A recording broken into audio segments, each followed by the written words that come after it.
వాళ్ళు ఇష్టారాజ్యంగా ఇస్తున్నారని చెప్పి మేము అడగడం జరిగింది. మా సభ్యులు అడిగాం. దానికి అటు నుంచి సరైన సమాధానం లేదు. దాని నిరసనగా మేము ఆ ప్రశ్న నుంచి ప్రొటెస్ట్ చేస్తూ వాకౌట్ చేయడానికి పోవడం జరిగింది. ఇది వాస్తవం. ఇది ఎన్విరాన్మెంట్ క్రియేట్ చేద్దామని ఎన్విరాన్మెంట్ మేము తెలుసు. 2004లో ఆ రోజు స్వర్గీయ రాజశేఖర రెడ్డి గారు ముఖ్యమంత్రి ఉన్నప్పుడే విశాఖపట్నంలో ఐటీ పార్క్ని వచ్చి పెట్టాం. కొంతమంది భూములు ఇచ్చాం, పెద్ద పెద్ద కంపెనీలు తీసుకొచ్చాం. దాంతోపాటు ఇండస్ట్రియల్గా విశాఖపట్నాన్ని డెవలప్ చేయడానికి ఆ రోజే మేము ప్రారంభం చేస్తాం. అందులో నేను కూడా భాగస్వామి. నేను కూడా ఆ రోజు మంత్రిగా ఉన్నాను. ఈరోజు రియల్ ఎస్టేట్ సంస్థకు వచ్చి 99 పైసలకే భూములు ఇస్తామంటున్నారు. ఏం దాన్ని ఒక సిస్టమ్ ఉంది కదా గవర్నమెంట్లో.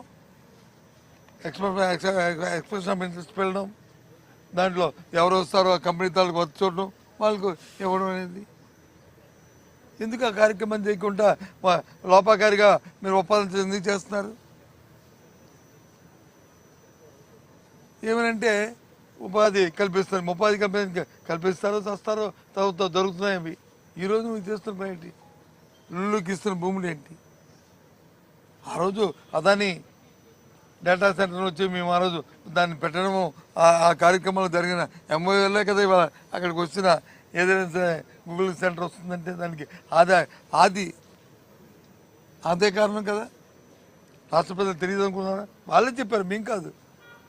ఎవరైతే స్వయాన్న వాళ్ళు స్థాపించబోతున్నారో వాళ్ళే వచ్చి చెప్పారు ఆ మాటని. దాన్ని ఏమైనా మేమైనా అమ్మమ్మ మా వాళ్ళు అనుకుంటే మేము బోధాలు వెళ్ళలే కదా. ఏదైనా రాష్ట్ర అభివృద్ధి జరగాలి, రాష్ట్రంలో పారిశ్రామిక జరగాలని మేము కోరుకున్నాం. ఎవరైనా సరే ముఖ్యమంత్రి కుటుంబ సభ్యులు వచ్చి ఇంత దోపిడీని 5,000 కోట్ల రూపాయలు సంబంధించిన భూమిని ఇచ్చి ప్రయత్నం చేస్తారండి? ఆ అలాగే చూస్తే ఏం చేస్తాం? నో, ఇది సాంప్రదాయం కాదని చెప్పి పక్క పెడతాం. స్వయంగా ఆ సంస్థ గీత సంస్థ అధినేతే కాదు 5,000 కోట్లు కాదు 1,000 కోట్లు దానిమని. అంటే 1,000 కోట్లు అంటే ఏమీ కాదు వాళ్ళకి. 1,000 కోట్లు అంటే ఏమీ కాదు వాళ్ళకి. ఆ రకంగా మొదటి ప్రశ్నకి సమాధానం కానీ రాష్ట్రపతి అందరినీ కోరుతున్నాను, చూడమంటున్నాను వాళ్ళ దాని తత్వాలకు ఉందో ఏ రకంగా దోపిడీ జరుగుతుంది ఈ రాష్ట్రంలో. ఇక రెండో ప్రశ్నకి వచ్చాం. సామాన్యులకి పెన్షన్ ఇచ్చే అంశం. 60 సంవత్సరాలు నిండిన వృద్ధులకి, మహిళలు కానీ పురుషులు కానీ ఎవరైతే అర్హత ఉన్న వాళ్ళకి పాటు ఎవరైతే భర్తలు చనిపోయినా భార్యలు ఎవరైతే ఉన్నారో, వితంతులు ఎవరైతే ఉన్నారో వాళ్ళకి ప్రభుత్వం వచ్చి 19 నెలల కాలం అయింది. ఏ ఒక్కరికైనా ఇచ్చారా? కొత్త పెన్షన్ ఒకటి ఇచ్చారా అని అడిగాం. లేదు సమాధానం. ఎంతసేపు ఇప్పుడు ఎప్పుడు ఇస్తారంటే సమాధానం, ఎప్పుడు ఇస్తారంటే సమాధానం లేదు, ఇచ్చారంటే సమాధానం లేదు. ఇచ్చారంటే ఇవ్వలేదని చెప్పరు. పోనీ ఎప్పుడు ఇస్తారు అంటే ఇస్తాం, అందరికీ ఇస్తాం. ఎప్పుడు ఇస్తారంటే ఇస్తాం. ఈ రకమైన సమాధానం ఈ ప్రభుత్వం తాలూకా చిత్తశుద్ధి, ఈ ప్రభుత్వాల పరిపాలన విధానం ఏ విధంగా ఉందో రాష్ట్ర ప్రధానికి ఆలోచించమని కోరుతున్నాను. చాలా దురదృష్టం, చాలా ఇబ్బంది పడుతున్నారు ప్రజలందరూ కూడా ఈ పరిస్థితిలో. గవర్నర్ గారి ప్రసంగం మీద ఇప్పుడు డిస్కషన్ వచ్చింది. ఆ సభ్యులలో మా అధికార పక్షం వాళ్ళు ఏం మాట్లాడారు? ఊరికే వాళ్ళు డంకా కొట్టుకున్నారు, డబ్బా కొట్టుకున్నారు. సరే అన్న మా సభ్యుడు చంద్రశేఖర్ రెడ్డి మాట్లాడాడు. ఆయన మాట్లాడి చెప్తే అది కాదు అంటారు. అమ్మఒడి గురించి వచ్చింది, అదే ఇప్పుడేది దాన్ని తల్లికి వందనం ఇప్పుడు ఉన్న ప్రభుత్వంతో పేరు, మా ప్రభుత్వంలో మేము అమ్మఒడి పేరు. 1,00,000 మందికి ఇచ్చాం, అందరికీ ఇచ్చామన్నారు. సరే మీరు చెప్పారు, కానీ గత ప్రభుత్వం వచ్చి 15,000 ఇస్తారని చెప్పి మెయింటెనెన్స్ కానీ 2,000 రూపాయలు తీసింది, 13,000 ఇచ్చింది. మేము వస్తే మాత్రం 15,000 పూర్తిగా ఇస్తాను, ఏ ఒక్కరికైనా 15,000 ఇచ్చారా అనేది మా సభ్యుడు అడిగాడు. దానికి సమాధానం లేదు, లేకపోతే నేను లేచి ఒక మాట చెప్పాను. సార్ మీరు 13,000 15,000 అది పక్కన పెడితే ఏదైతే మీరు ఇచ్చిన ఆ 13,000-15,000 కూడా, ఆ 13,000 రూపాయలు కూడా 100% అందరికీ రాలేదు. సుమారు 15% సుమారు సబ్జెక్టు కరెక్షన్ అంకి మీరు వెరిఫై చేసుకోండి. క్షేత్ర స్థాయిలోనూ ఎందుకు రాలేదో ఇంకెందుకు ఇవ్వలేదో. 7,800 రూపాయలు ఇచ్చారు, ఇంకా 7,800 రూపాయలు ఇంకా ఇవ్వాలి వాళ్ళకి. 1000 అటు ఇటు 6,7 ఇవ్వాలి. దయచేసి వెరిఫై చేసుకొని చెప్తే మీరు చెప్తున్న అబద్ధమనే మాట చెప్తారన్న. పోనీ మీరు ఏమి వివరణ ఇవ్వండి అని పర్లేదు. అప్పుడు నేను చెప్పాను ఈ శాసనమండలి సాక్షిగా ఇది ఒక గౌరవమైన సభ, ఇందులో మాట్లాడుతుంది ఒక పార్టీ ఒక పక్షానికి మా పార్టీ నన్ను లీడర్గా గుర్తించి ఇక్కడ పంపించింది. ఆ హోదాలోనే ఆ గౌరవంతోనే ఇక్కడ మాట్లాడుతున్నాను. ఒకవేళ నేను చెప్పింది ఏదైనా అబద్ధమైతే, ఒక సత్యదూరం అయితే అది విత్డ్రా చేసుకుంటాను. సభకి అపాలజీ కూడా చెప్తాను అని కూడా చెప్పాను. ఎందుకు నేను చంద్రబాబుకి 15 సంవత్సరాలు మంత్రి చేశాను, 5 సంవత్సరాలు ఎంపీగా చేశాను.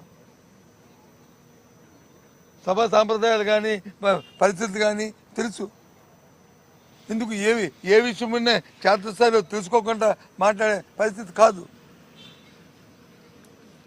ఒకసారి వెరిఫై చేసుకోండి, దయచేసి అవి ఇప్పించండి అని చెప్పాం. కాదు ఇవ్వక్కర్లేదు, మీరు చెప్తున్నంతా సత్యదూరం, మీరు మీరు మీరు ఇలా తప్పుతో పడి అని ఆయన అడ్డుకోలుగా మాట్లాడతారు. ఇప్పుడు కూడా చెప్తాను సభ మీ అందరి సాక్షిగా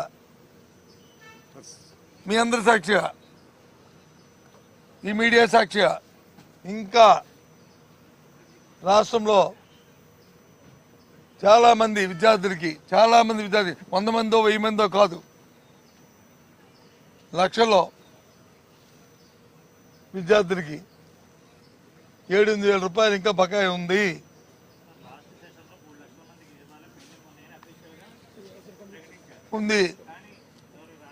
అని చెప్తా కదా, ఉంది అని ఇప్పుడు కూడా చెప్తా. నా వల్ల దీని ఈ సభ జరుగుతుంటే దానివల్ల ప్రతిపక్షం తల బాధ్యత ఏంటి? విషయాన్ని వచ్చి ప్రభుత్వం తీసుకొస్తే వాళ్ళకి ఆ సెక్షన్ పీపుల్కి మంచి జరుగుతుంది, న్యాయం జరుగుతుంది. దానివల్ల ప్రభుత్వానికి కూడా తెలియని విషయం ఉండొచ్చు, లేదా వాళ్ళ దృష్టికి రాకపోవచ్చు, లేకపోతే ఓవర్లుక్లో వాళ్ళు ఉండొచ్చు.